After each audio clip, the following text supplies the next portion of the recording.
If you are in a waiting season with God right now, it is imperative that you keep your faith. Luke 1:45 says you are blessed because you believed that the Lord would do what he said.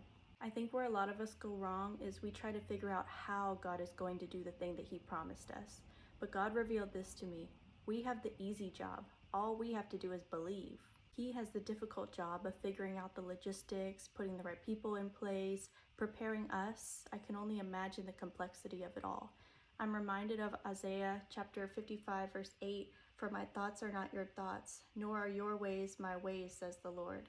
We try to do God's job when number one, we could never do that, and number two, he's not asking us to. He's simply asking us to trust him. And of course, we know that faith without works is dead, so it is important that we move when God tells us to move and continue to diligently seek him, which brings me to Hebrews 11:6. But without faith it is impossible to please him, for he who comes to God must believe that he is, and that he is a rewarder of those who diligently seek him. Don't let your circumstances dampen your faith. God gave me this word when it comes to our circumstances: irrelevant. I looked up the definition of irrelevant, and here's what I found: not connected with or relevant to something, inapplicable, and here's another one: not related to what is being discussed or considered, therefore not important. I feel like lack of faith might be the one thing holding a lot of us back from receiving God's promises. And it's hard, living in this world and not being of it.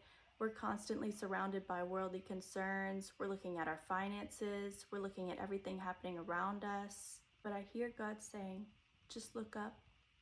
Ignore all the noise. Focus on who I am. One last verse I want to leave you with. In Matthew chapter 9, there's the story of the two blind men healed.